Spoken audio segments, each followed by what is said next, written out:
The greatest power you possess is your ability to choose. Join Lowe's Moore as he reveals how you can begin to maximize that power by exploring yourself on the deepest levels and committing to making lasting and positive changes. Get ready to achieve breakthroughs that will lead to accelerated growth and transformation, because you are now tuned in to the BluePrint. Why they actions contradict the lamb. I'm fellowshipping when I'm with the fam. That's more relations. Good evening and welcome to the BluePrint, and I am Lowe's Moore. Man, I tell you, in spite of the pandemic, right? Starting back last year, everyone was trying to figure out, would there be some normalcy, and then. I think the only normalcy came when it was in April when they did The Last Dance. I think, people saw that series of The Last Dance and Michael Jordan and all those wonderful evenings that we spent, and just getting psyched up about basketball. At that time, we were thinking like, man, we didn't know when a basketball game was going to be played, but we end up having the bubble and the wubble. And both the WNBA and the NBA got through a season, which was, just great for our psyche. Then the baseball, hockey, everybody kind of got through their season. And today and yesterday, man, the NFL is in the playoffs, and there's just been some exciting games. I mean, today between Kansas City and Cleveland was just awesome. It came down to the wire, and I tell you, they're making it work, and they're making it work. Yeah, they're getting paid. Yeah, they're gifted, and they should get paid. But here's the key.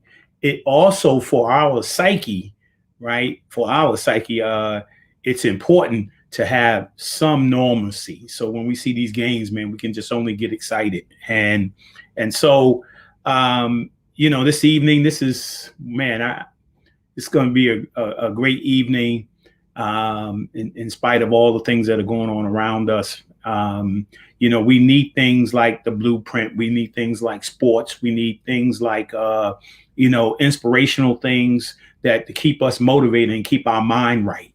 And so again, welcome and thank you for your support each and every week. Let's get right into it. Here's my seed. You hear me say this all the time. This is just a miniature basketball, but this is my seed. And every time I drop this is my pebble in the pond. I drop this, so I expect a ripple effect from each show. So I'm excited about the ripple effect that's going to happen tonight. And let's get into it. So first of all, I want to start off because I got a books of the week, not a book of the week. Each week I give a book. And of course, this week, here are a few books. If you enjoy the exploits and amazing things that Phil Jackson was able to do in his coaching career, and I love it. Mind Games is one of the books that you should get. It works on the court, on the football field, on the baseball diamond. In the business world, is all about your thinking. It's all about the mind. And then there's another one, More Than a Game, right? And then Phil Jackson, Lord of the Rings.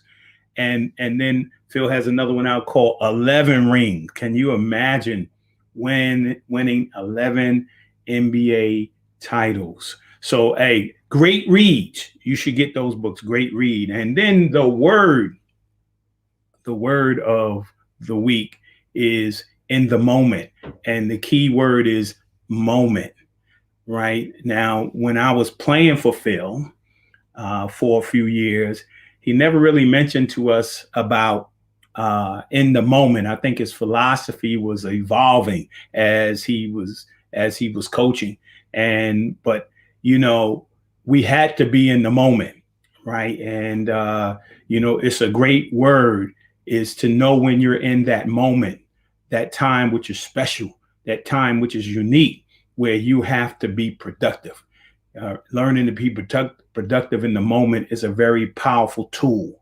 And so that's a key word for this evening. And then Hill Harper, my good friend Hill Harper, and Pierce, his son, we have a weekly affirmation. Here it goes right here. You don't have to be great to get started, but you have to get started to be great, right? So this is 2021. Happy New Year, right? You don't have to be great to get started, but you have to start to be great. And that's very powerful within a say that to yourself when you wake up in the morning, you're not feeling so well, right? Or things are going a little crazy. Use these affirmations. Affirmations are important when you talk to yourself positively. And so we want to get it right in. We want to get into it in a minute. We want to show some highlights, Phil Jackson highlights, and then I am going to introduce him.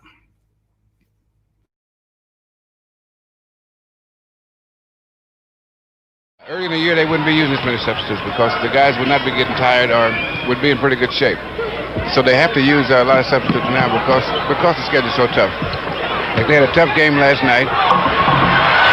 Jackson getting a beautiful feed from Lucas, made that last basket. Jackson passes off to Frazier, 40-35. Jackson trying for the rebound also. While the game is being decided. Like Gene Shue has often been using John Tresvant and playing the New York Knickerbockers as Porter bounces one into Unseld, which is fielded by Love. Jackson defensively gets the ball. Meminger. Jackson took away the shot, so he had to pass it and block the shot, actually, and went after the loose ball. Now, that's good when you can block a shot and come over the ball. A lot of guys will block the shot, knock out of bounds. Jackson knocking it away, picks it up, still has trouble. Bradley has it. 18 points for Clark. Meminger to Earl Monroe.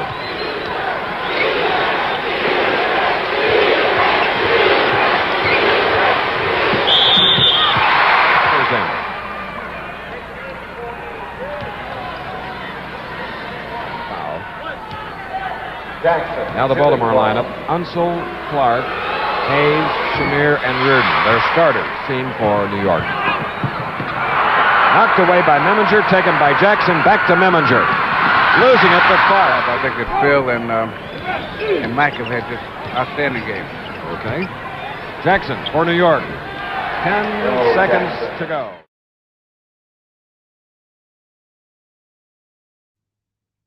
Wow. So want to welcome to the show my good friend Phil Jackson. Hi, Lowe's.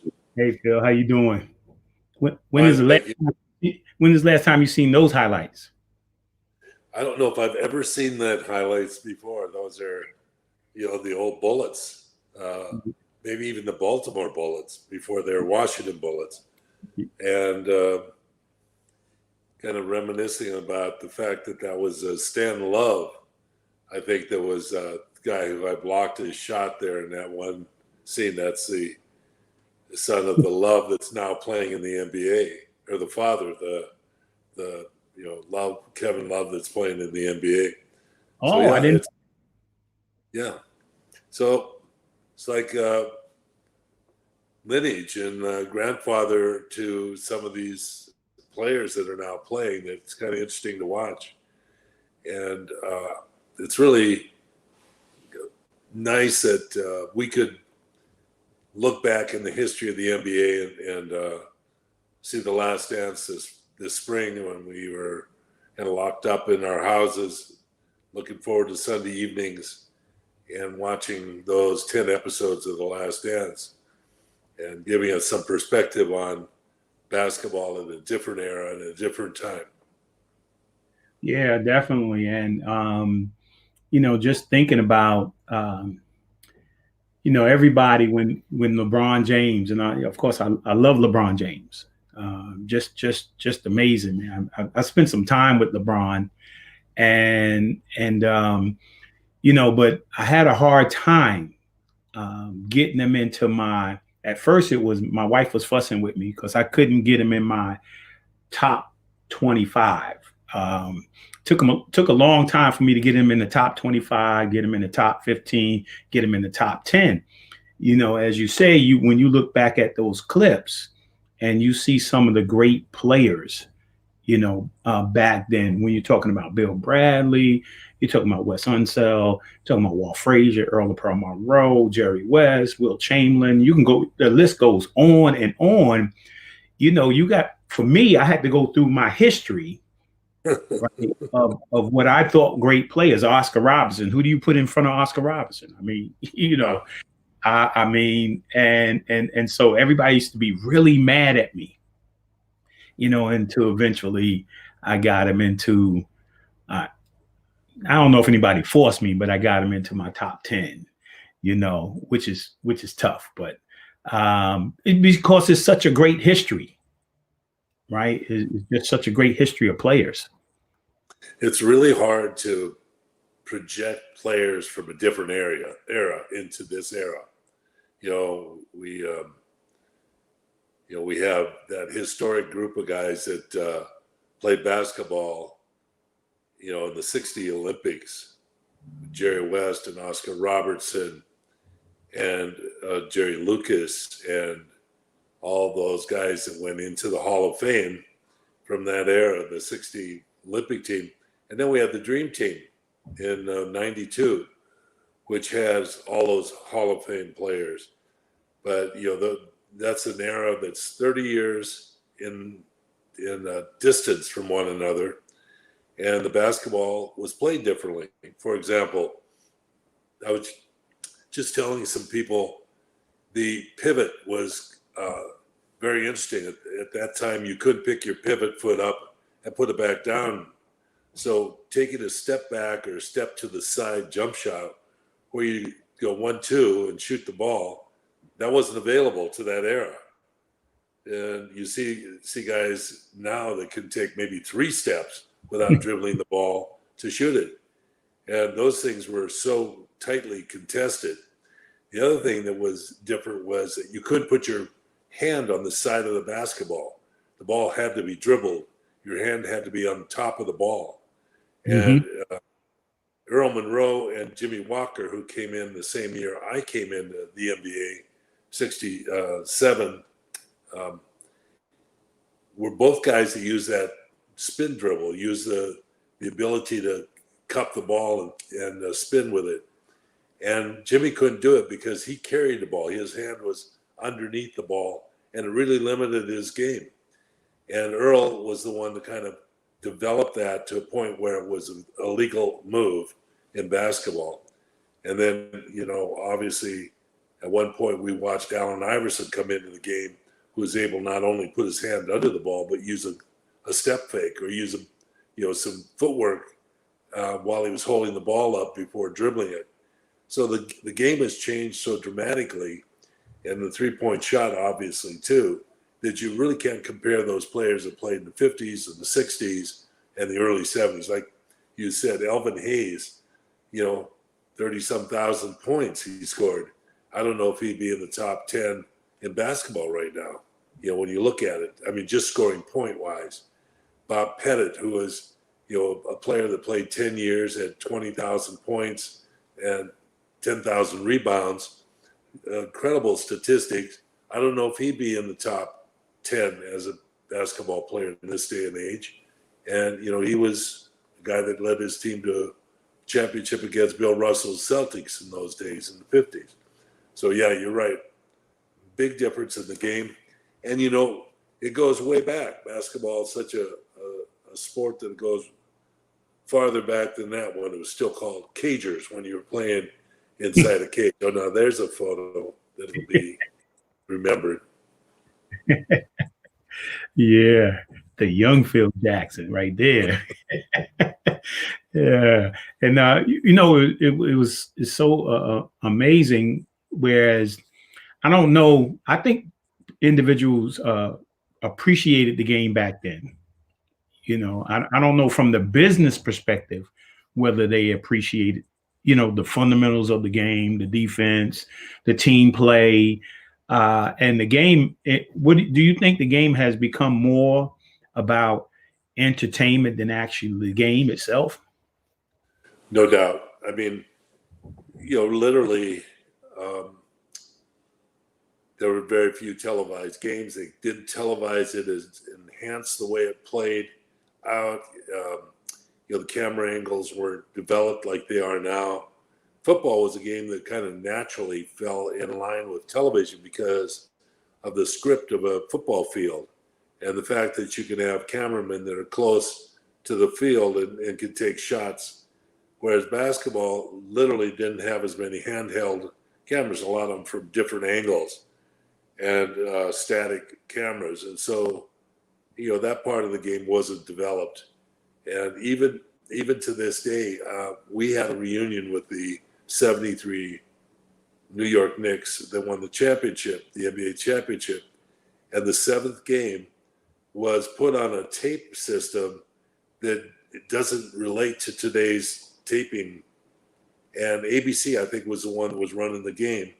And they had to take that tape all apart to put it together so that we could look at a semblance of that game. So really, literally, very few people have watched that game in retrospect as a historic thing. That was one of Earl Monroe's real impacts that he made.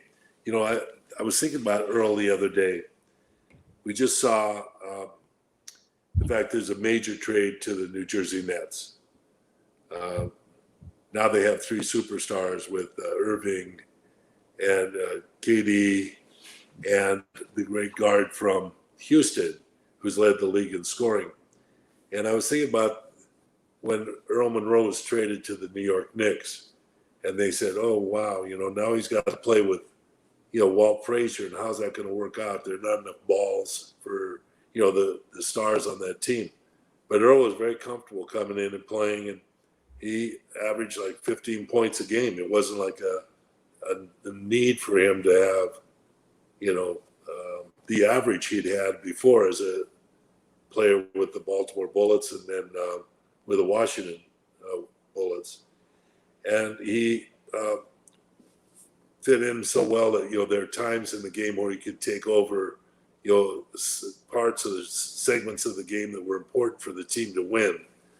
And at this 50th reunion of that championship, Willis brought that point out that in that seventh game, Earl came into fourth quarter and put into, the game about 8 to 10 points in the critical part of the game that really led to our championship in that series. And I think it's a real statement of the kind of effort and kind of teamwork that was used on that basketball team. And the leader, obviously, Red Holzman, always emphasized hit the open man. And that was offensive statement, hit the open man. On defense, it was see the ball. That was it. Those are pretty much his statements about basketball when he was talking about coaching from the sidelines. So it's still pretty much the same game. Like, it's not rocket science. Red Holzman would say that basketball's not rocket science. It's a pretty simple game. You stay between yourself and the guy who has the ball. That's your defense. Right. But no, he worked hard on defense. We worked really hard on defense. Yeah, and I love Red Holzman. It's almost like Earl coming to you guys. I was like, wow, because Earl, when you're a kid, you like the fancy stuff. Like Walt Frazier's around the back, Earl the Pearl Monroe spin, and you went out to the playground. That's all you did. Put it around your back, fake like Walt Frazier. Get the foul and spin like Earl, or do like Pete Maravich. Right. And so we like that kind of thing. So I didn't know what Earl was going to be able to do when he came to the Knicks. But, it kind of remind me, if you fast forward to today, now James Harden goes to the Nets. Yep. Right. And if you want to win a championship, you see, like last night, he just kind of conformed. Right. And just started playing kind of team basketball and just playing the game. Right. So, people say, how are you going to fit? You're going to need 3 balls. Well, we'll see when Kyrie Irving comes back. And, one of them they're going to have to play together in order to win. Yep, it's going to be a nice situation to watch. Unfortunately, the fans won't be in the stadium to watch it, but we can watch it from television in our living rooms or bedrooms or whatever.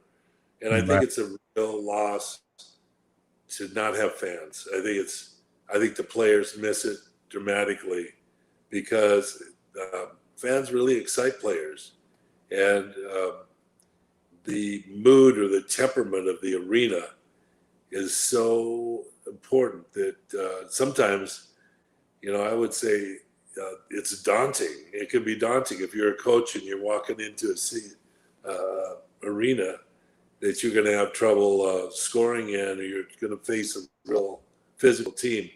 You can feel the pressure from the time you walk out onto the court and see the fans. The Detroit Pistons moved from their original Silverdome when they were champions to their new arena, and they had to learn all over again how to be a daunting crowd in Detroit, and that was a real interesting thing. And it was very similar to the Chicago Bulls. Chicago Bulls left their stadium and moved to United Center. And the fans were all like in different segments and different seats. They were complaining about not being close to their friends anymore. They had their rallying cries and their, whatever. The fans play a really important part in spectator sports, and we really miss it. And you watch whatever the Kansas City fan core was there 10,000? I didn't hear the number. But it looked like, they're so evenly spaced that it might be, 10 to 12,000 people were all that got to watch that game. And what a pleasure it must have been for them to go, even though they didn't have fans around them to enjoy the spectacle. It still was something they could see it live and be there and experience that atmosphere, that moment, that feel, and being there, like you say, in the moment, which is really what sports is all about.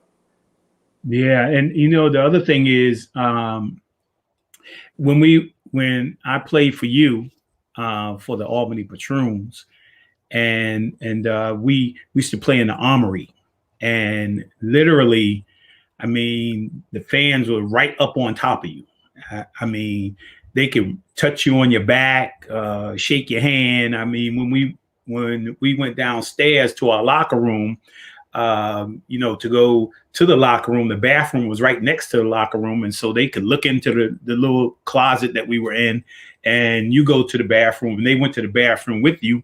It was that connection. And then all of a sudden they moved to that big arena, right? And they got security, and the fans was nowhere near the floor. It just changed the atmosphere. It wasn't the same. Yeah, that was a real community thing, that Armory up there. And the referees dressed in the right where the tanks and the armament were, down there where the weapons were, and the players had to do showers in the communal bathroom that everybody all the men from the spectators could walk in to that space and invade that space. And yet there was an appropriateness about it, which is really nice. You were speaking about being in the moment and the evolution of really that idea. And, we had a notion about flow, about, what it was like to be in the flow, or to be in that space where all of a sudden someone got going, and, you could just feel the energy, or them being filled with the energy, and playing in that space in which you're grateful to be able to play in if you're a player. And we've all been there. And it's really important to allow people to have that space. And basketball is one of the sports that does that. I kind of say, this is like a jazz group. This is like a 5-piece jazz group, and everybody has their own little segment in which to do. You got the guy keeping the beat over here, and someone running the bass that kind of is the foundation of your musical core. And these are the things that basketball relates to. You've got your guard that's setting the table. It might be the ball handler that's keeping the beat and the rhythm that the team has to play in. You got your big guy setting the screens and doing the function of what the bass might have to be.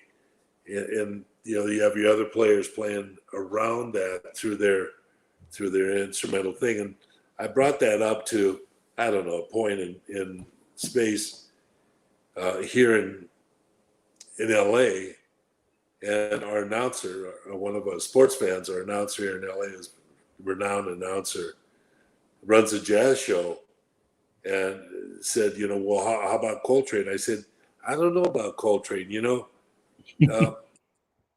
Coltrane ran that thing a long time, and he got in trouble, on that axe for too long a time, and he got rebuked for getting off that thing and running off on his own, because he could go for 20 minutes on his own.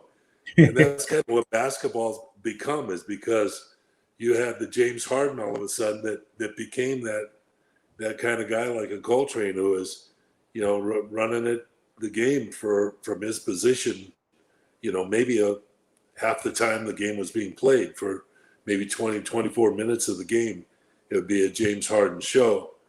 And so it's going to be really interesting when we go back to that Nets situation as to how to take his chances and take his opportunities when they come, and how to direct that flow. And, you've got a coaching staff of Steve Nash and Mike D'Antoni, who are, the Phoenix Suns kind of hookup people. So it should be really interesting for their challenge to see how they can make that go and find the time when people can be in the moment, but they don't have to dominate the moment. You know what I mean? Yeah, I understand. I mean, that was one of the things, knowing my game. When I was in high school, I was ball dominant, and my teams relied a lot on me to put the ball in the basket. Same thing at West Virginia. I mean, I kind of dominated the ball and took a high percentages of shots. But when I played for you, you taught me how to find that moment, when I could be me, but the first thing was to get everybody involved in the game and feed them and make them feel good about playing. And then there would be moments where I needed to be able to take over a game. So I learned that very well from you. I appreciate that. It's a really important aspect. And, it was really played out on that Knick championship team we had in '73. We had 7 people that averaged double figures. Mm-hmm. The starters are Bradley and DeBusschere, Willis Reed, and Walt Frazier and Earl Monroe. And then there was Dean Meminger, myself, and Jerry Lucas. So there were actually 8 people that were double figures, which is a remarkable thing to have happen. Now look at that picture. There's some old timers there. This must have been the well, you got Dick Barnett, Earl, and Walt, and you. And you got some singing there. Walt's really putting together a ship captain's hat. He's got a What's that singing group? That's not the Temptations, is it? I don't know who the singing group is, but Walt's always dressed up, So real quick, we're going to get back into some basketball, but let me tell you a story about Walt before we go. Okay. Walt lived down in a hotel. He lived in a hotel room down in the Garment Center in New York City for a number of years. And later on, got an apartment up on the Upper East Side. But while he's living in the Garment Center, he made friends with these people that were in the garment industry. And they fed on to that penchant that Walt had about dressing, and he became Clyde during that time. And he had, at one point, I think he had maybe 7 or 8 furs or skins of animals. He had, mink, he had ermine, he had raccoon, he had various things, seal. But one time he walked in with an elephant coat. What? Yeah. And it was about, the hide was about 2 inches thick. And I think it took him about 10 minutes to take it off because it weighed about 50 pounds. It was the heaviest coat I've ever seen in my life. And, but that was Walt's pension. That was, for us, it was very entertaining.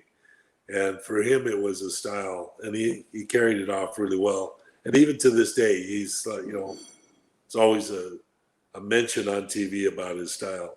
But that's outside of basketball. That's Walt Frazier is a personality of Clyde, of Bonnie and Clyde. Yeah, this is alter ego. Yeah. and so, I wanted talking about outside of basketball. You were my assistant coach when I got drafted by the New Jersey Nets, and then I played for you for a few years, probably 2 or 3, 4 years with the Albany Patroons, and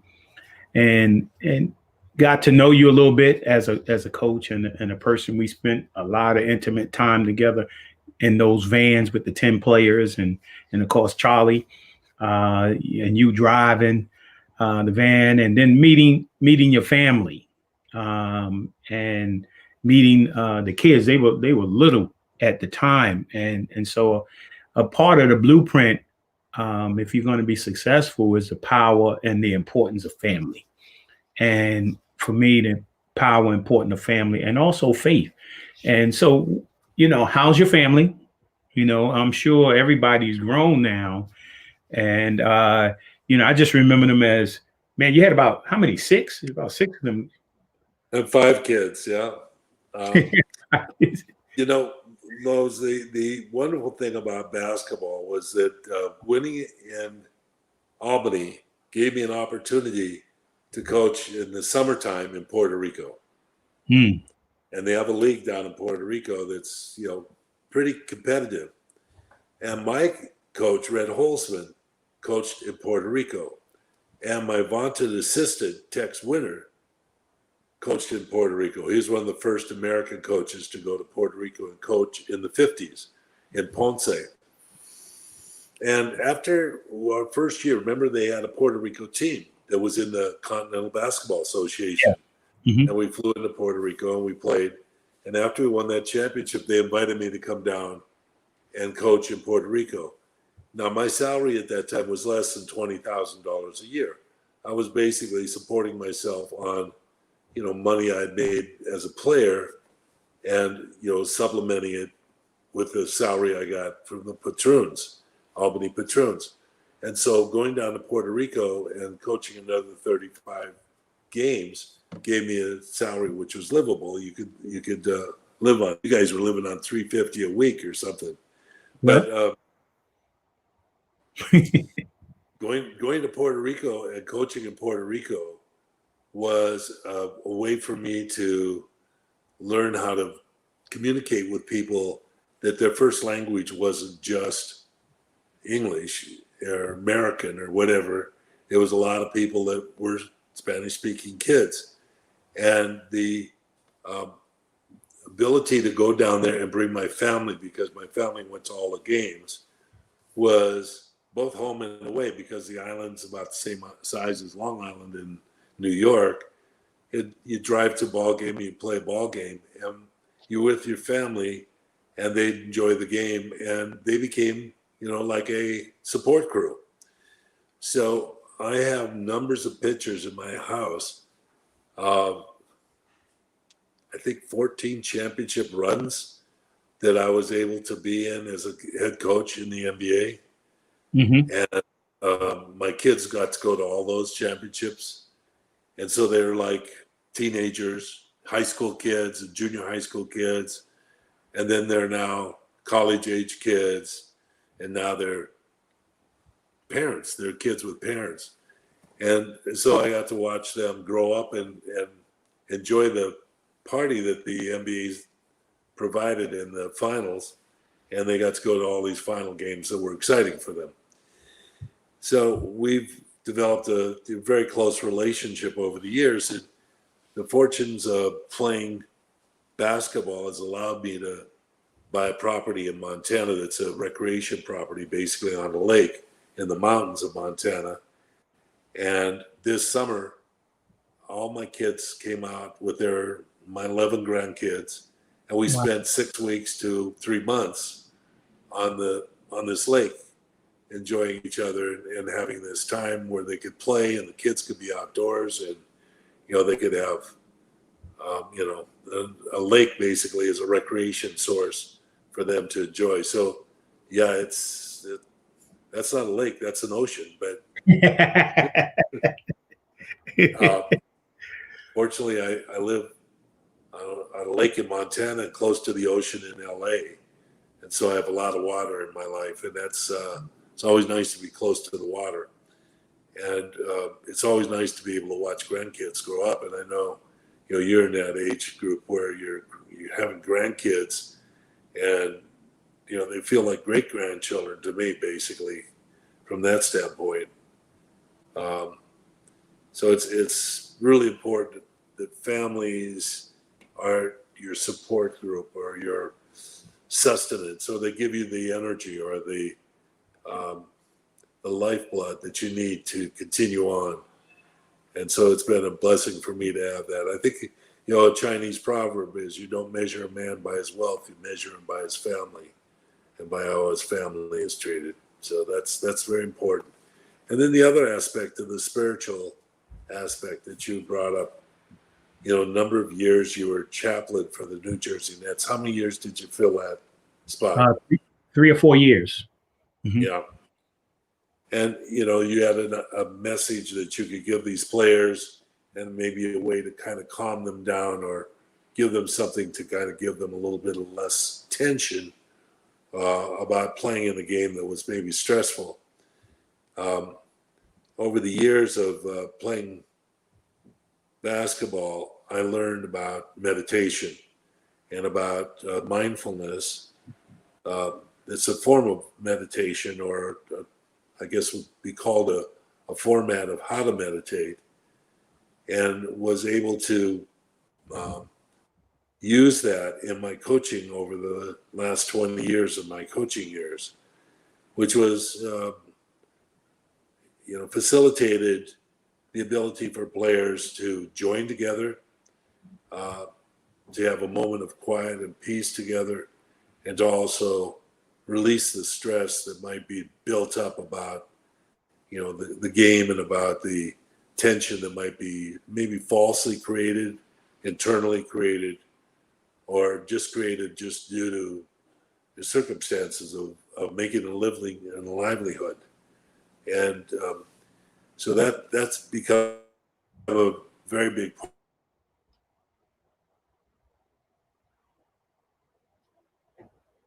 career aspect, is to have this other avenue besides sports, besides maybe leadership, which I might talk about, but also about the spiritual aspect. And as a son of a minister, I spent a lot of time in the pews. The view from a pew is like one of my messages I said to my kids, and it wasn't just Sunday morning and Sunday evening, but it's twice a week on Wednesdays and Thursdays that I was in church. So I spent a lot of time in church, and a lot of time listening to my parents, who both spoke and both had messages that were strong. My father was a pastor, my mother was like evangelist. And so, we start our day with devotions in the morning, where we had a biblical reading, and then we got on our knees and prayed before the day and before breakfast. So this has been a part of my life for as long as I've lived, that I've continued to carry that out in my life, and kind of have a basis or a foundation of which to live from, and maybe a little bit of a structure, a moral structure from which to live my life. Yeah, I think that's important too, because as you had mentioned earlier, you know, when you're playing, regardless of what level, high school, everybody just want to win. Coaches are thinking about winning, fans are thinking about winning, and they don't know what you're going through, right? And you know, they don't know. They just think, oh, when they see you do something amazing and great teams, stuff like that, like you're superhuman, like you're a superhero, like you don't have problems. You know, and we're still human and we still go through things, but we have to have a vehicle, a tool that we could go to, like meditation. You know, for me, it was always prayer or reading the word or meditating. Yeah. You know, I could quiet myself down, right? And family was important, particularly in the CBA. I had my wife and you know, I had my two daughters with me eventually towards the end of my career in the CBA. And man, when I was going through some stuff, man, it was nothing greater than, you know, leaving the stress and pressure of the game and what was going on, and then to go home and thinking about the game, thinking about how you could play well and why you didn't win that game or why you didn't do this. And you walk through that door and there are two little ones there, you know, they don't care about the game. They may have been at the game. They don't know what's going on, but they see you and it's daddy, daddy. And it just kind of takes that stress. So if you don't have kids, you have to have something else that you can fall back on. And that's a very, those tools that you're talking about. We all need those tools, particularly in what we're living through, trying to live through now in this pandemic. You got to have something to fall back on. Well, yes, that's so true. And, you know, I just, I follow a guy named Hollowell, who's has a podcast or something once in a while. And he was mentioning the idea that, you know, we got all wrapped up in this whole political thing, this whole craziness that went on this summer. But our first priority is about our relationship with God, our relationship on a personal level that we might share with our family, and that's really our obeisance, our ability to obey that calling of whether morality is part of it or whether integrity is part of it, and it brings us right back down to a foundation that we have to have as a person going through this life. Is to have something else to be part of, and to be assess where we stand in a daily way. How are we doing, and have some personal dialogue with ourselves about, you know, where's this coming from? Where's the stress, or where's this energy coming from that is needed, and then also to have the ability to understand that it's not just me, it's not just about me, it's about every life I touch. You know, we had this statement of teamwork that we used for players. Man does not go on his way alone, but into each other's life he touches, and from whatever that ability to touch each other's lives, all that you give will come back until your own. And, you know, these are the things I think that kind of give teams something to grasp a hold of. No man is an island. No man goes his way alone. What I put into the lives of others will return into its own. And those things are maxims, or, you know, highfalutin kind of talks that make sense, that make it a big part of what this is all about, what this endeavor is all about. Well, yeah, and you know, I think, you know, kind of transitioning back into, well, you know, just a couple of things before we transition back into the basketball, but the importance of education and your college experience, and for how important is that, and how important is it for young people to focus on that today as well. Well, you know, education, there's no other way really to expand your horizons. And one of my goals in life was, you know, to get a college education. And as a result, you know, I ended up going to college And then because of what basketball was in my day of playing, it was like there's got to be a career after basketball. And so I went to graduate school during the summers, 3 summers of my first years in the MBA, and worked my way towards a master's degree. And I was taking psychology, and one of the things I learned was there's a couple different types of leadership. One of them's transformational leadership, and one of them's transactional leadership. And the transactional leader, you know, we've seen a lot of leaders like that, and there's a lot of them that are very successful. You know, our president, our former president, Trump, I think is kind of like that. You do it my way or you get the highway. You know, it's pretty much about, you know, I know the way it is and I know the direction I want to go, and it's a one-man direction. But I read in college that they started teaching these astronauts that even in the split seconds that things are important, maybe you got a 2-minute span, it's important to get consensus from other people on your team because they'll have other aspects, other ideas. Mm-hmm. And that's the other side of the coin, is transformational leadership, in which people are brought in and they get an idea that they grow together, and the gestalt or the some of the parts is greater than the whole. And so you really have this expanded knowledge that you get and accumulate. Many times I always had this, you know, feeling. I'll bring this around to education in a second, but Red Holzman, when he coached, he never diagrammed a play. It wasn't about plays. It was about the energy of the team and how well you're playing defense together. So when we come on off the court for a timeout, he would be like, what's the deal? Well, how come we can't stop this guy?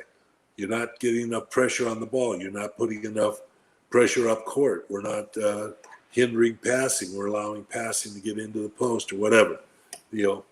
And it would be defense. And then the last 20 seconds, he'd say, okay, guys, what do you want to run? And then, oh, wow. You know, DeBuscher's hot. He's got someone we can use on the defensive side. Let's get the ball to him. We've got a couple of sequences we can run for him, or, you know, let's get Walt involved, or Earl, or, you know, Bradley's got something, or let's get the ball inside to Willis, attack from the inside. So there was a consensus, and it worked really well. And I learned that in collegiate, in education, and then by practical experience, that saw it in practice. And so it was the two things together. Now, you know, one of the things we taught about basketball was that you can learn some things by video, by watching things, 10 to 15%. You can learn some things by listening or by learning, another maybe 10, 15%.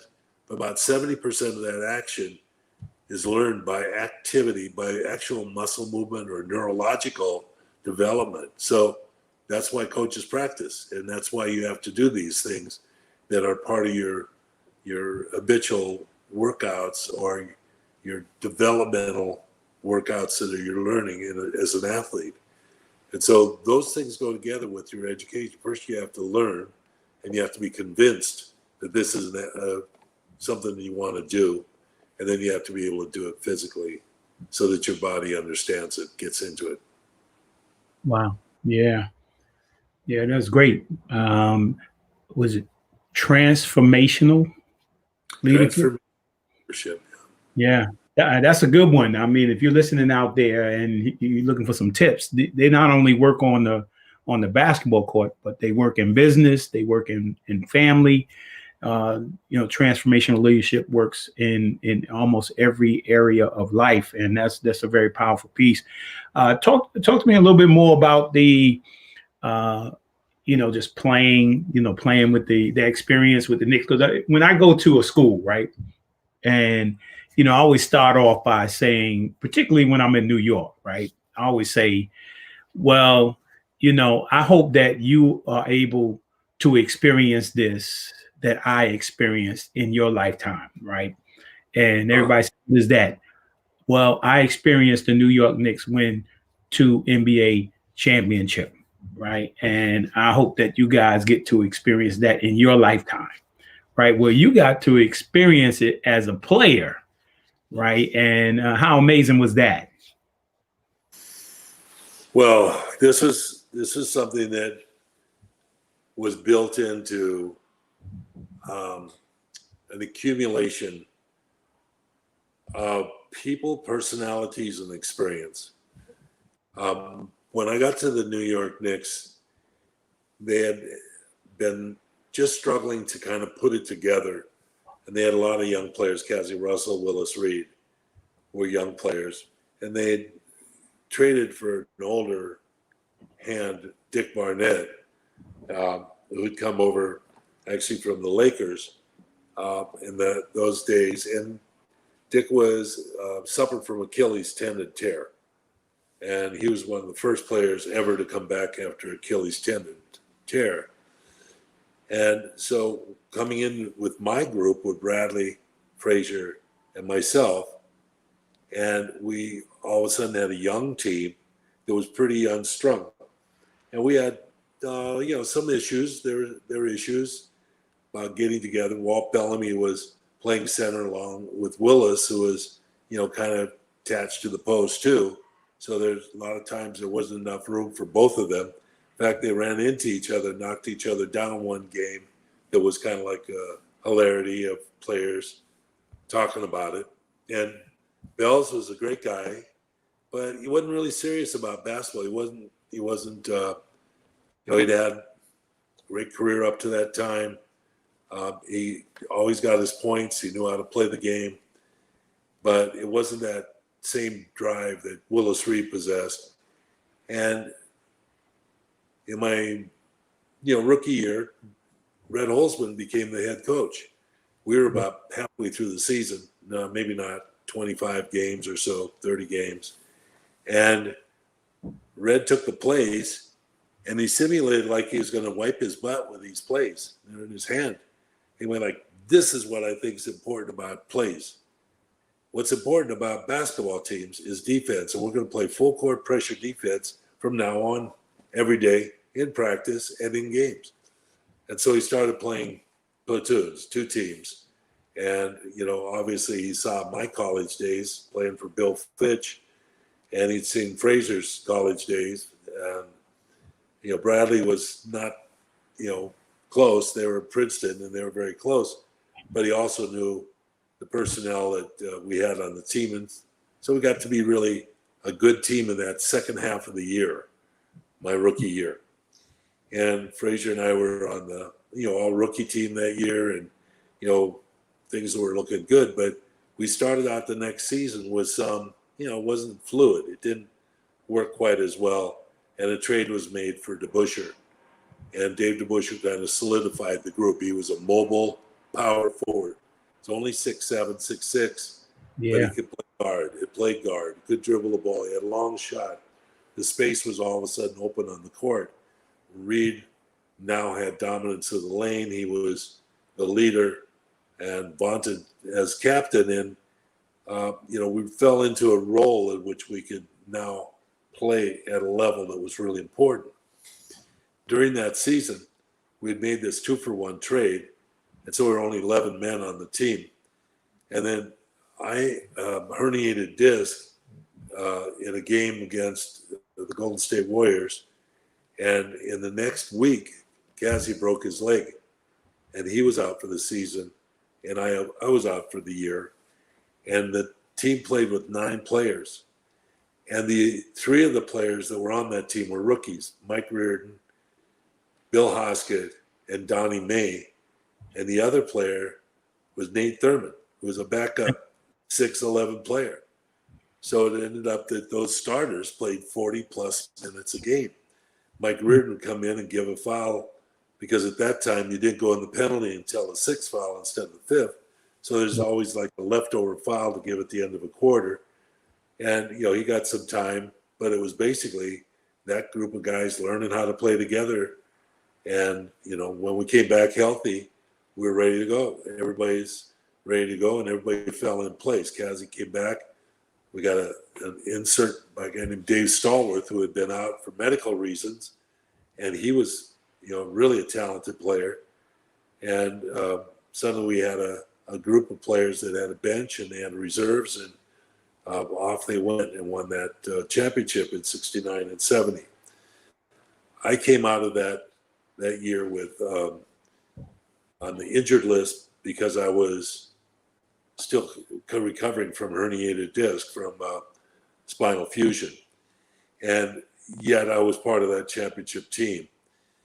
And then, when I got healthy, the team made a decision to trade Cassie and Mike Reardon for Earl Monroe and Cassie for Jerry Lucas to, give that base. Or Willis was having some issues with his knee physically at the time, and it gave us a backup.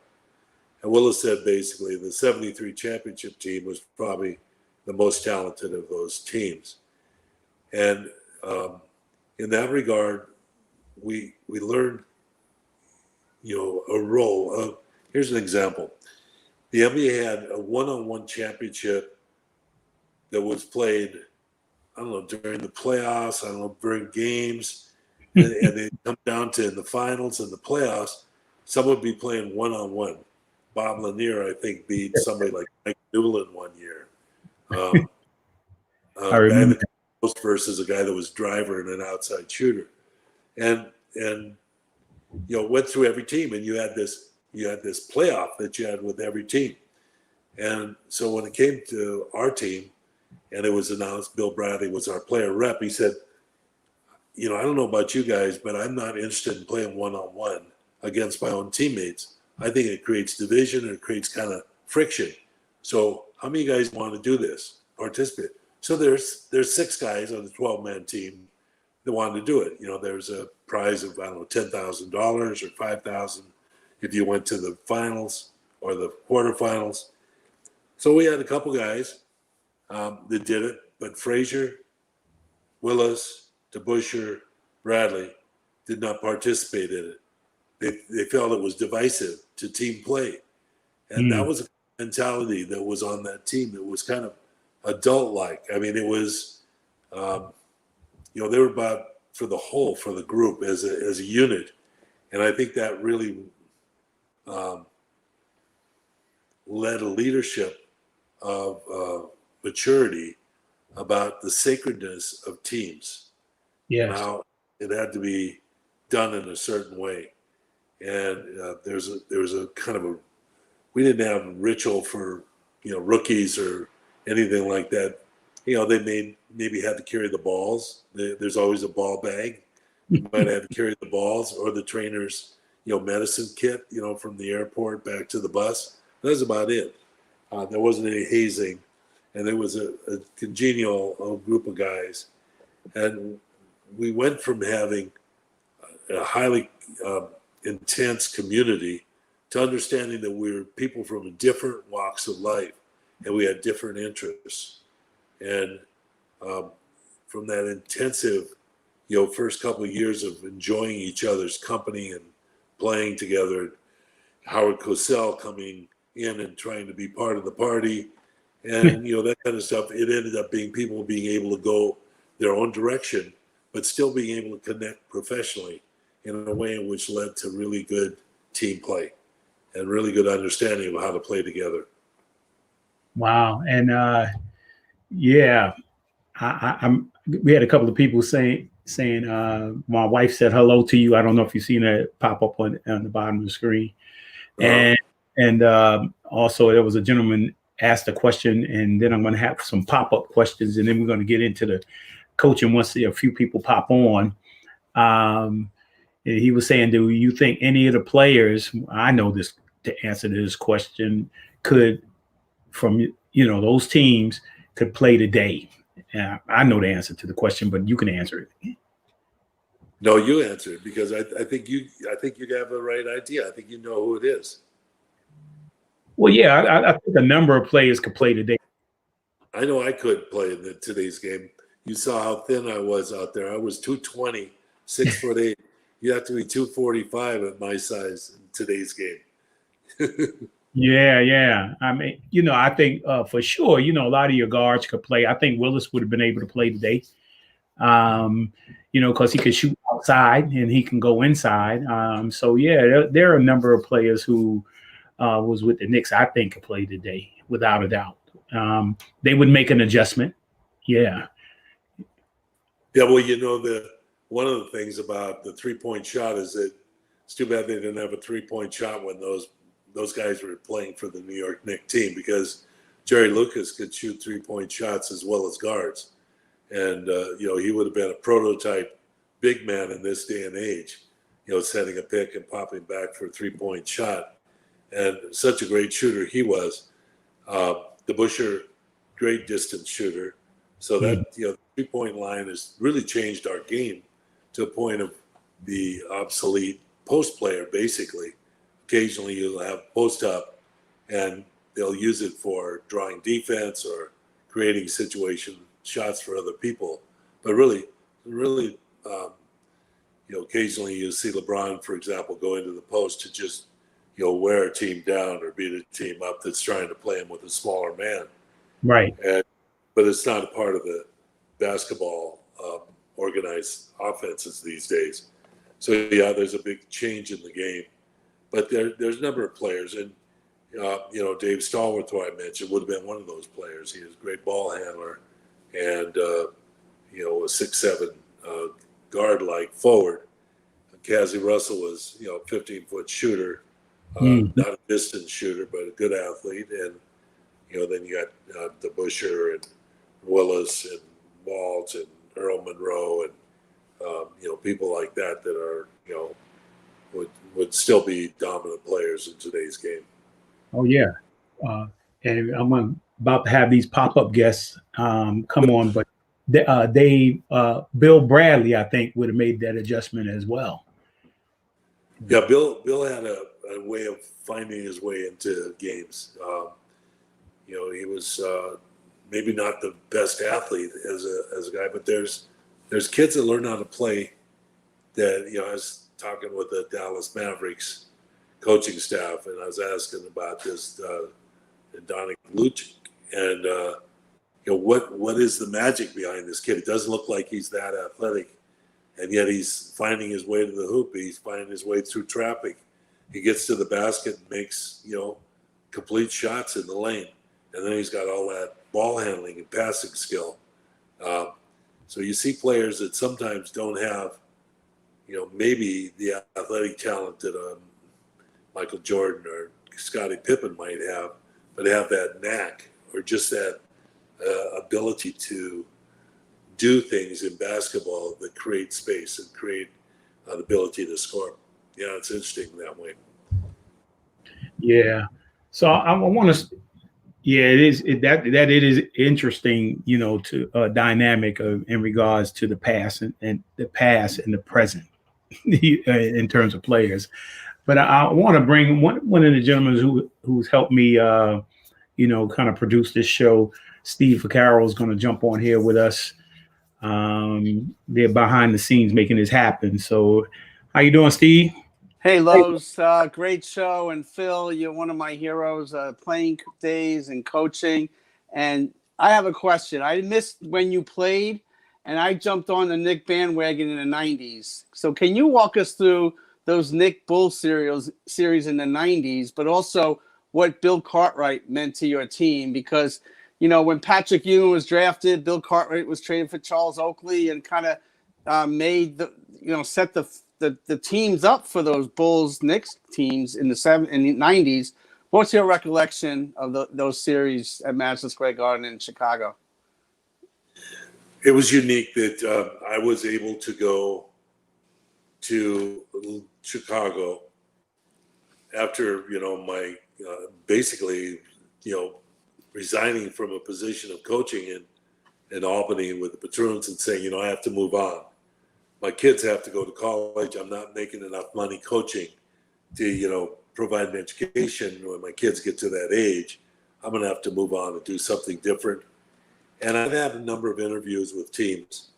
And, I didn't know if I was going to be assistant coaching personnel, but I had a mentor in Chicago, and Jerry Krause, who wanted me to be there. And he had tried to get me a job with them earlier, a couple years earlier.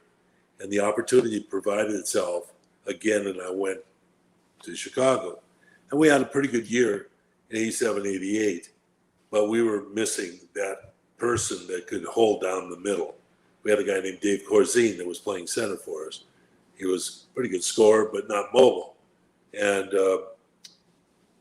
I said, it's never worked out for the Twin Towers. That's what they call Cartwright and Ewing, the Twin Towers. That doesn't work out that well. And I know that they probably need a power forward.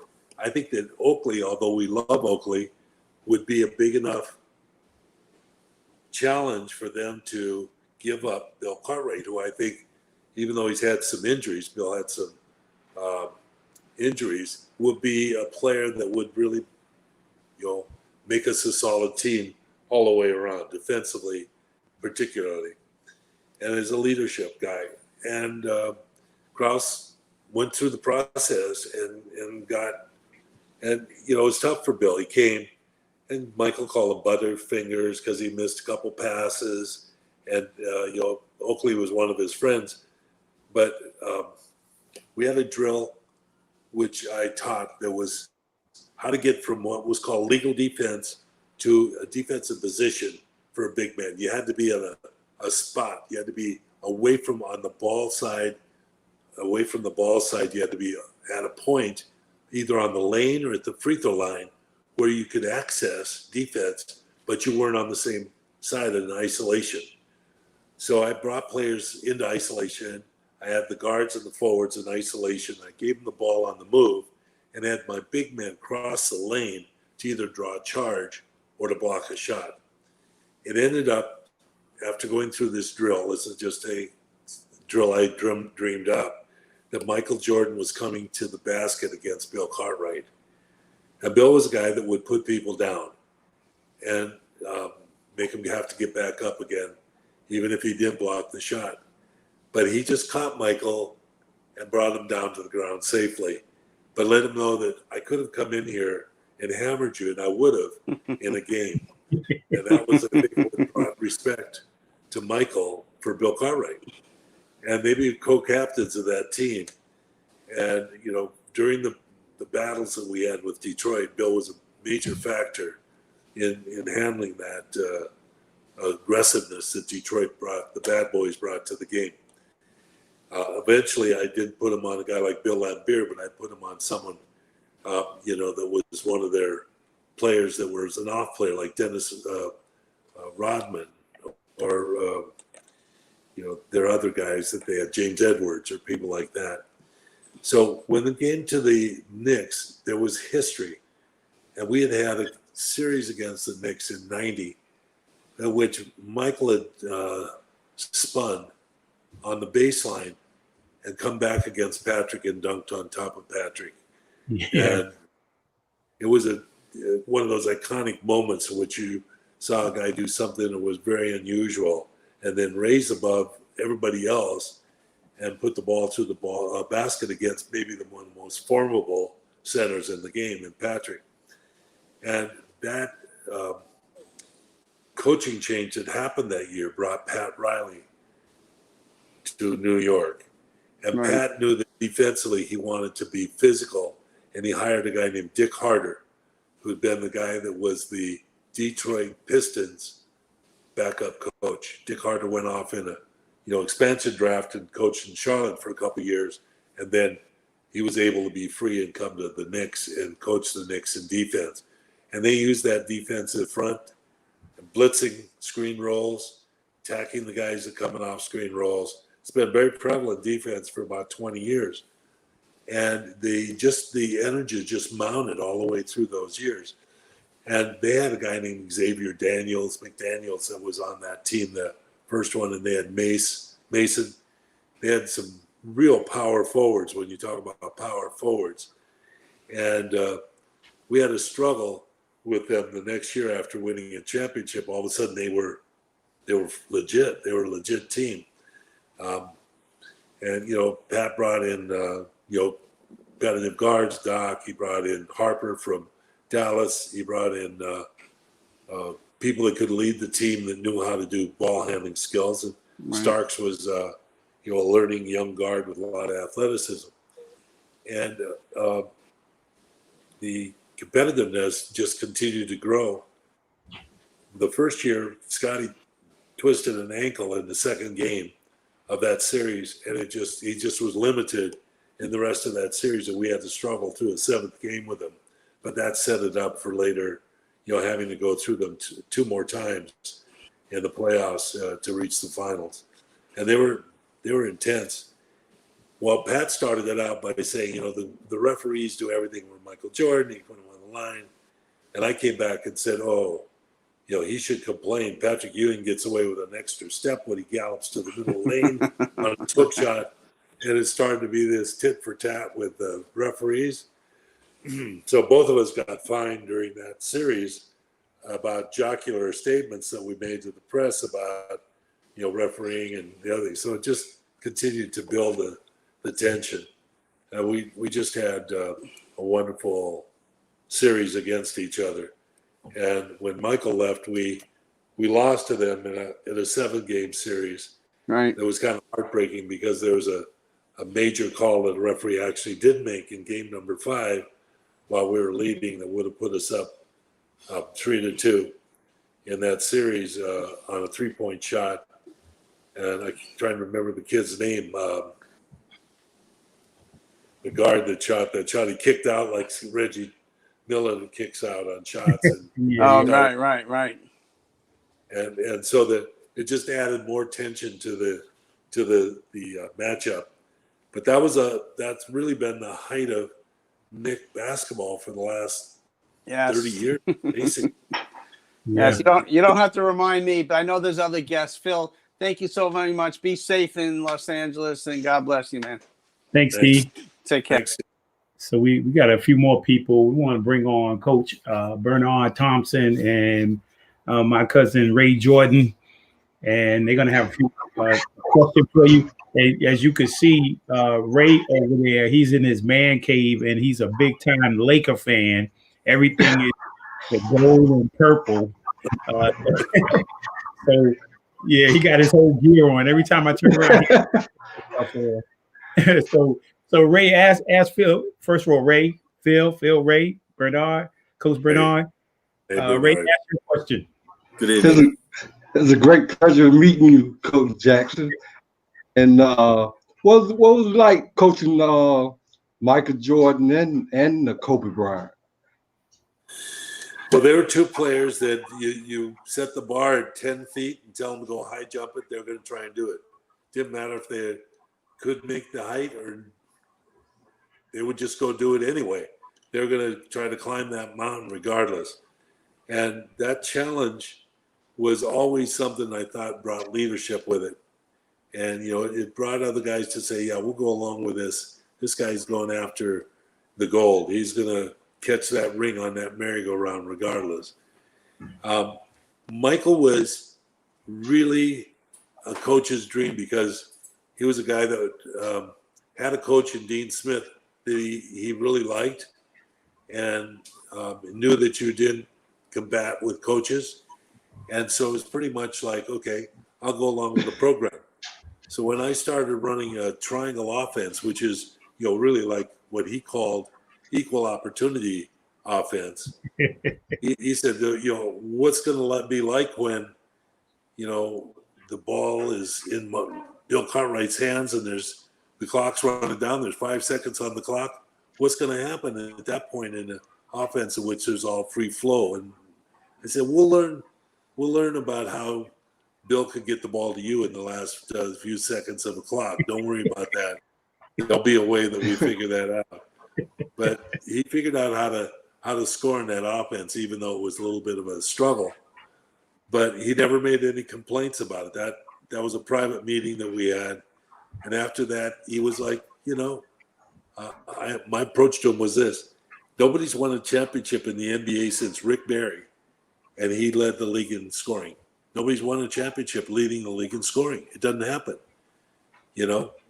So you got to take some points off you can't be leading He said, I don't think leading the league in scoring is that hard a thing to do.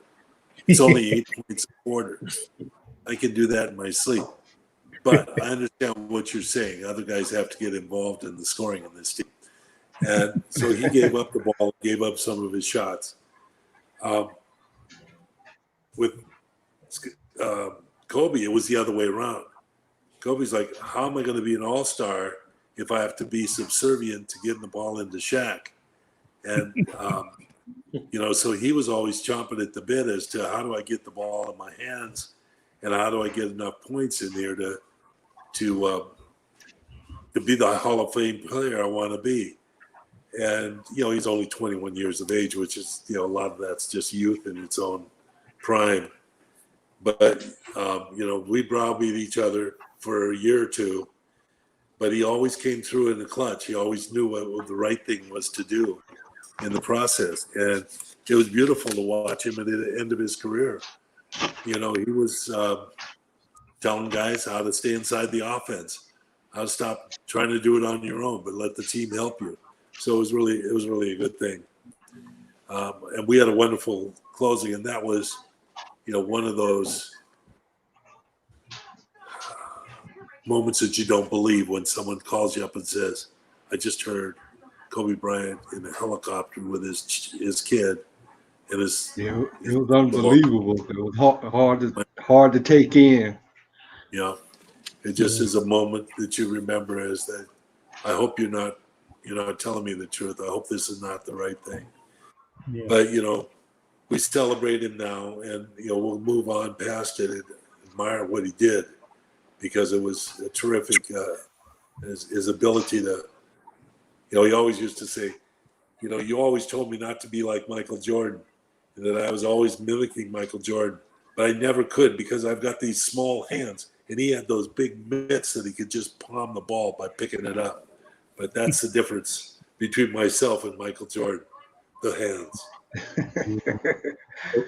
So Ray, thanks a lot. Appreciate you, Coach. Hey, appreciate you, cousin. Yes, sir. So Coach. Phil, congratulations on an outstanding career. And I was a high school athlete in 1970 on Long Island when you guys were just mesmerizing the whole, New York community. And, obviously those are the championships that I appreciate the most. I know you have a lot of rings, but those are the ones that, I had the most fun watching you win. Question for you. I've been a college coach for the last, 30 years. And with everything that's going on with the virus, teams are getting cut. Coaches have to really work with like a short number of athletes.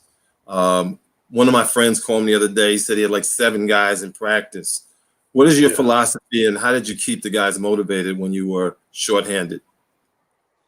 I learned something first coaching in Puerto Rico is that not everybody could make it to practices. We had games every other day. We practiced every other day, obviously.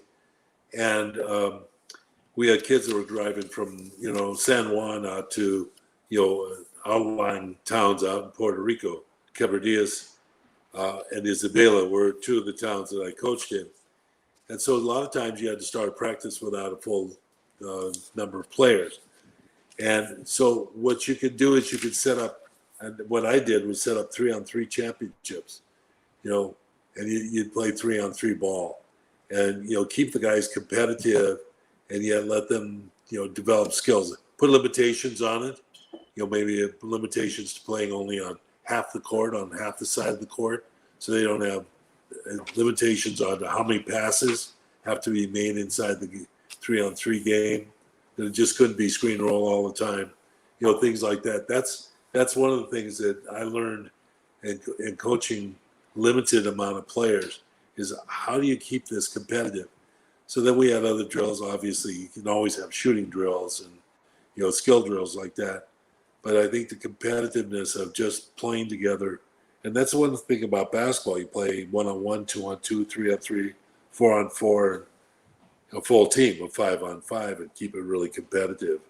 And so I hope you have good luck with that. And I just really rue the fact that these kids in this era are losing out on something that they'll never regain in their competition of, going through college or high school and playing on their basketball team and not being able to do the full function of what a team in a sport that's a spectator sport like basketball and a community sport does a lot for communities. Right. So Thanks so much. Last question. With all the changes in the game right now, is there one rule in the NBA that you would like to see change or something you'd like to see implemented? My report on this is that it would involve two things. It would make the court longer and make the court wider. Make the court wider so that the three-point line is consistent distance, not a corner shot that's an easy pot shot. And make the court longer so that we can play. These athletes now don't get up and they can't run a full court anymore. They're gearing down after 2 long strides. And so it's taken a lot of the fast break action away. Kids still can play, your high school kids and your college kids, but your NBA players, these kids that are 6'4" to 7 feet, they're tremendous athletes. They don't have the full apron in which to play with. And we have all these hockey arenas. We can move it out and make it bigger. Basketball has never been static. It's always been able to change rules. And if we can't do that three-point line by widening the court, maybe commercially you don't want to lose some seats or whatever it is, you just make it an arc that ends up on the sideline instead of on the corner. So it changed that part of the game. But I think I see teams taking 50 three-point shots in the game. And as a consequence, they're not really working as an offense to get the shots. They're just coming down and shooting shots. And they're good shots. And the highest percentage three-point shot is an offensive rebound that's spun back out to a three-point shooter. So that tells you something about three-point shooting, because kids are all getting these opportunities from their coaches who are throwing the ball out from under the basket. And that seems to be the easiest way for them to shoot. Catching it on the side and having to turn, catch the ball and shoot it changes that dimension. But now we have so many metrics in the system as to, three-point shooting is more efficient than two-point shooting. That somehow or other we have to get back the basis of the game that involves post play and the idea of sports, which is you want penetration. Penetration is the key. And I know people tell me penetration is what gets three-point shots. But I mean penetration that still involves, shooting two-point shots or post play. I like that. The old-fashioned way. Thank you very much. Thank you, Coach. Okay. So, Phil, we got a couple of more guys. Just going to jump on here. I think I got Mike and... Hey, Phil. Hey, Lowe's. How you guys doing? Such a great show tonight. And the Albany Patroons, I went to Albany. I was up there in 1990 to 1993. George Karl was the coach there, so you guys have a lot of great history with the Patroons. So love those stories. And I've been around a lot of some of your teammates, Clyde Frazier, Earl Pearl, told me a lot of the stories back in those Woodstock days with you. But I was so interested in your mindfulness. I'm part of a mindfulness charity that helps teach that in schools across the country. It's called Mission B. But really, your 11 principles of leadership is really amazing. Has anybody ever compared you to Yogi Berra? Because the Yogi-isms were always like a hidden meaning. And when I look at some of those 11 principles of leadership and lead from the inside out or one breath, so many great expressions you have, and they have so much deep meaning to it. So, they've been used in corporations. I've heard them in leadership seminars. Talk about those principles because they're amazing. Well, that's a whole nother Zoom or podcast that we're talking about. Yeah, I think so. True. We're going to have to go back on that one. Yeah. The authenticity is really important. Yes. It's really important. And I think mindfulness helps people develop that, where you can be your authentic self. You don't have to be somebody else or, Bobby Knight coaching a team when you're not Bobby Knight. So, it really is about how to find the ability to sell people on a program or a system, or what you're trying to get across as a means of activity or action. And to do that, you have to be able to relate. And all different people relate different ways. And a lot of people have skills in doing that. Perhaps my skill was maybe being just authentic and just trying to, keep this game as fun or as popular with the players as it could be, and to share the load, to share the joy of the game. Well, I love to bench the ego. I think with what's going on in our politics, I'm not going to go there, but I think that's a very good one. One of your principles, which I enjoy the best. It's just so many good things. Just wanted to share my appreciation for your leadership and your principles, because I use them every day of my life with my family. So thank you, Phil. Thanks for the work. Back to have just a conversation about that only. Yep. Thanks, Mike. I appreciate you. Yep. Yeah. So we want to finish up with two old friends here. And my two coaches, Phil Jackson and Charlie Rosen. Had to bring Charlie on, of course. Hi, Charlie. Without Charlie. Hey, it's Mr. Soul and Uncle Phil. All right, good to see you both. You remember, Phil, of course, when the Patroons were shorthanded in practice, that the two of us would play. I don't try to remember things like that, but I do. And we did probably more damage than we helped. The other thing, I remember, as far as Cartwright and Ewing, we were watching the Knicks down at Hofstra University, the first practice when Ewing had just been drafted. Ewing was the coach, and he was playing opposite Cartwright, and Cartwright knocked Ewing down. Like it seemed like every other play, just knocked him down. He'd get up and bang, he knocked him down. And I'm sure it struck you too. Like, wow, it's like, a baby elephant when you tie a little ribbon around him. And when he grows up, you still the ribbon and he'll still do what you say. That there was some kind of mental thing there in Ewing that Cartwright could deal with him. to the board point, that has some relativity. I would say one other thing. We don't have too much time. Yeah. When I knew that you could see the game so differently, we were down in Tampa Bay in the playoffs, and they belted us the first game. They beat us by 20-something points, with Musselman's NBA guys and things like that. And we had to shoot around the next morning. And I'm saying there's no way we can beat this team. And you came up with some kind of small adjustment. I don't remember what it was. And we came out and beat them. And that was one indication to me that you see the game certainly differently than I did, but that was easy, But that you see the game differently. You could just bang, get right to the essence of it and know what to do. They used to switch when Lowe's would go down on the motion offense. They would switch and deny him the pass to come out, and so they'd stall that offense. And what was that motion offense called that we ran Lowe's? Flex. Flex. Yeah. Flex. Yeah. The flex had limitations. Right. And I learned the limitations of that, from Bill Musselman and how he defended it. But we were able to make adjustments from one game to the next, so that Lowe's wasn't, unable to get the ball and continue to run the offense.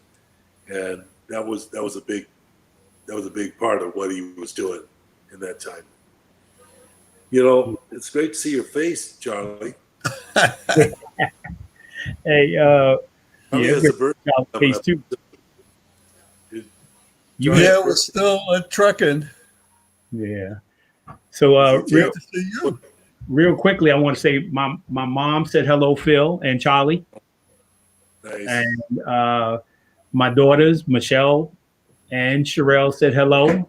And then my wife, Patrice, said hello to you guys as well. And I got a question. One of my young cousins, he had a question for you. He's Brian Smith. He said, "How old were you when you started playing basketball, Phil?" Well, I was a kid that had older brothers, 4 years and 6 years older than I was, and they still let me play with them in the driveway. So I got to play along with them, and the game fascinated me, and so I played on my own. I was just a little kid, and when I was, I guess, in the 4th grade, I started playing organized ball in Great Falls, Montana, where I was living at the time. And there's a guy named Babe. A lot of coaches named Babe back in the day. Babe taught me how to shoot a hook shot. Wow. And that's where I kind of got my notion to play. It was the best thing.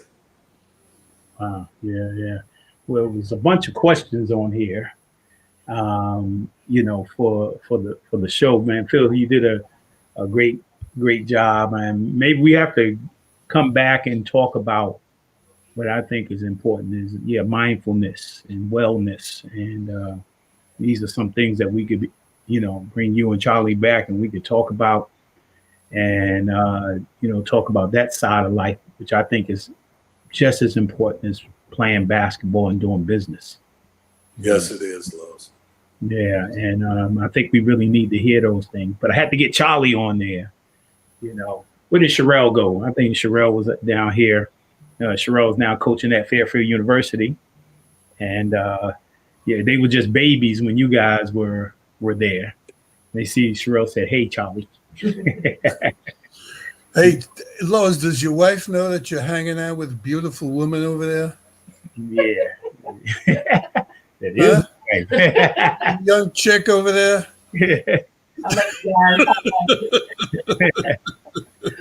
So, yeah, Phil, thanks a lot, man. Charlie, thanks a lot for coming on. All right.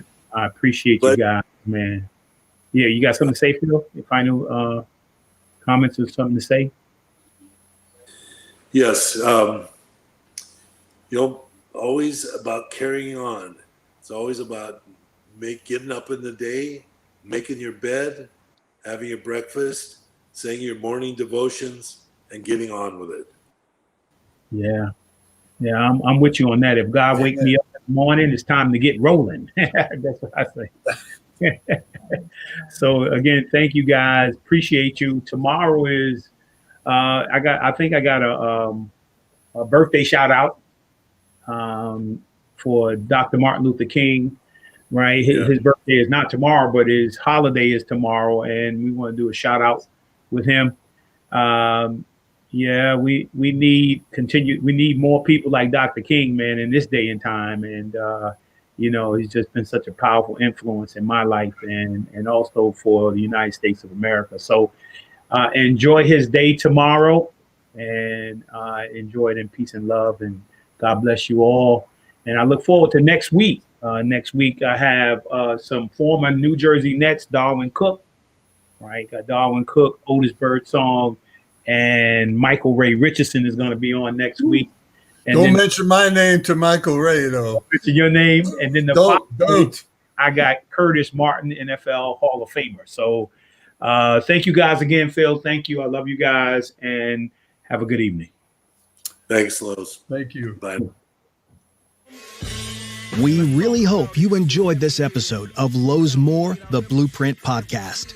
Stay connected and follow us at our website, www.lowesmore.com. That's LOWESMOORE.com.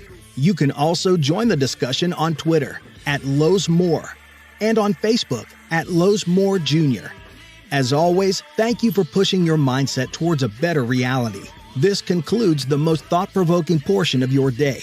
Don't forget to like and subscribe to this podcast to stay fully up to date with everything we're up to.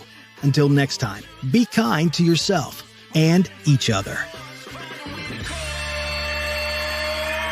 What they teaching is a joke. I ain't buying it like I'm broke. Insufficient funds for insignificant time.